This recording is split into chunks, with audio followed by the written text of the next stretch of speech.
Hello और इस खास एक्सप्लेनर में आपका बहुत बहुत स्वागत है। आज हम 60 डेज स्पोकन इंग्लिश कोर्स के डे 2 के कॉन्सेप्ट्स को बिल्कुल डीप डाइव करके समझने वाले हैं। और हाँ, सबसे ज़रूरी बात, आज जितना भी पढ़ाया गया है ना, वो सब कुछ यहाँ कवर होगा। एक भी चीज़ नहीं छूटनी चाहिए। स्क्रीन पर लिखे हुए नोट्स पर पूरा ध्यान दीजिएगा, क्योंकि आज नोट्स ही नोट्स हैं। हर एक फॉर्मूला, हर एक एग्जाम्पल आपको विजुअली स्क्रीन पर दिखेगा। तो बस फोकस बनाए रखिए और चलिए शुरू करते हैं। एक नज़र डालते हैं आज के इस वेल स्ट्रक्चर्ड एजेंडा पर, जहां हम स्टार्ट करेंगे इंग्लिश फ्रॉम स्मॉल वर्ड्स से, फिर giving orders with objects, negative commands using don't, making polite requests और आखिर में वोकैबुलरी थ्रू रूट वर्ड्स। सब कुछ कवर होगा। तो चलिए आगे बढ़ते हैं हमारे पहले बिल्डिंग ब्लॉक की तरफ, इंग्लिश फ्रॉम स्मॉल वर्ड्स यानी सिंगल वर्ड वर्ब से शुरुआत। अब स्क्रीन पर इन नोट्स को ध्यान से देखिए। नोटिस किया आपने, ये कितने सारे डेली लाइफ के एक्शंस हैं जिन्हें आप सिर्फ एक सिंगल इंग्लिश वर्ड में परफेक्टली बोल सकते हैं। किसी को जाने के लिए कहना हो तो बस कहिए गो। इंतजार करने के लिए सिर्फ वेट। एक छोटा सा वर्ड अपने आप में पूरा सेंटेंस बन जाता है। अगर झिझक या हेजिटेशन दूर करनी है ना, तो स्क्रीन पर लिखे ये नोट्स आपके सबसे बड़े दोस्त हैं। और सच मानिए, अगर इन 500 बेसिक वर्ब्स की लिस्ट आपने मास्टर कर ली, तो समझिए डेली कम्युनिकेशन का सबसे बड़ा ताला खुल गया। इसे एक सॉलिड वार्म अप की तरह सोचिए। एक बार ये बेसिक वर्ब्स याद हो गए तो इंटरनेशनल कम्युनिकेशन लिटरली बहुत आसान हो जाता है। अब आते हैं नेक्स्ट सेक्शन पर। देखते हैं कि इन वर्ब्स में एक ऑब्जेक्ट जोड़कर हम छोटे छोटे ऑर्डर्स कैसे दे सकते हैं, यानी 2 वर्ड सेंटेंस का फॉर्मूला। यहाँ सबसे बड़ा कैच है, एक गोल्डन रूल हमेशा याद रखिएगा, कभी भी बैकवर्ड ट्रांसलेशन यानी पीछे से अनुवाद नहीं करना है। नोट्स में देखिए, हिंदी में पहले ऑब्जेक्ट आता है, फिर वर्ब, जैसे बाहर जाओ। लेकिन इंग्लिश का स्ट्रक्चर बिल्कुल अपोजिट चलता है। यहाँ वर्ब पहले आएगा और उसके बाद ऑब्जेक्ट, यानी गो और फिर outside, go outside. Simple right? अब स्क्रीन पर इन एग्जॉस्टिव नोट्स को देखिए, हर एक चीज लिखी हुई है। इस एक सिंपल फॉर्मूले में वर्ब और ऑब्जेक्ट को प्लग इन करते जाइए और देखिए डेली कमांड्स की कितनी लंबी लिस्ट अपने आप तैयार हो जाती है। Eat food, wash hands, open the door. Formula बिल्कुल सेम है, पहले एक्शन, फिर जिस चीज पर एक्शन हो रहा है वो। डेली रूटीन को इंग्लिश में बोलने के लिए इससे बेहतर फॉर्मूला कुछ हो ही नहीं सकता। और जैसा कि आप इन डिटेल्ड नोट्स में देख सकते हैं, यही बेसिक फॉर्मूला थोड़े एडवांस सेंटेंसेस पर भी आसानी से लग जाता है।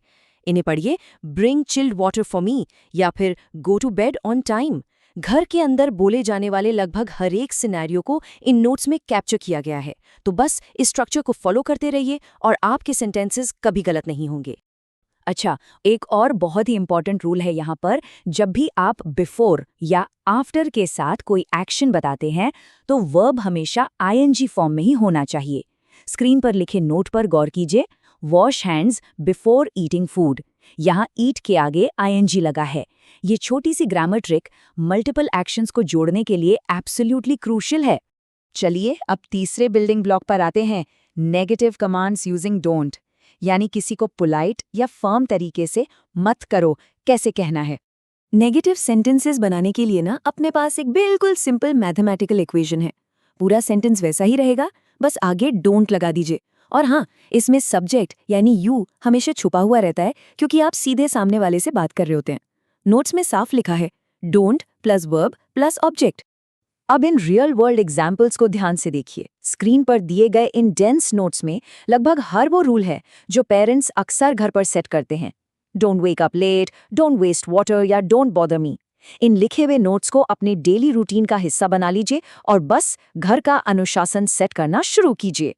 सिर्फ घर ही नहीं, पब्लिक जगहों पर मैनर्स मेंटेन करने के लिए भी ये शॉर्ट और क्रिस्प नेगेटिव कमांड्स बहुत काम आते हैं। यहाँ देखिए, डोंट स्पिट हियर या डोंट शाउट, बिल्कुल पॉइंट टू पॉइंट और मैसेज एकदम क्लियर। तो ऑर्डर देना तो हमने सीख लिया, अब आगे बढ़ते हैं मेकिंग पोलाइट रिक्वेस्ट्स, प्लीज और काइंडली की पावर समझते हैं। सोचिए, सिर्फ 3 छोटे छोटे स्टेप्स एक सेंटेंस का टोन पूरी तरह चेंज कर सकते हैं। जैसे ही आप इन नोट्स के मुताबिक सेंटेंस की शुरुआत में प्लीज या काइंडली ऐड करते हैं, तो एक कड़क सा ऑर्डर अचानक एक बहुत ही पोलाइट रिक्वेस्ट में बदल जाता है। कमाल की बात है ना? यहाँ स्क्रीन पर मौजूद ये विजुअल नोट्स इसके परफेक्ट एग्जाम्पल्स हैं। किसी अजनबी या अपने से बड़े से बात करनी हो तो ये सेंटेंसेस एकदम गोल्डन है। Please sit down, kindly do your work. इन्हें बस अपनी बातचीत का हिस्सा बना लीजिए और कम्युनिकेशन स्किल्स में फर्क देखिए। और एक बहुत ही इंटरेस्टिंग चीज, आप प्लीज को डोंट के साथ भी सीमलेस तरीके से कंबाइन कर सकते हैं।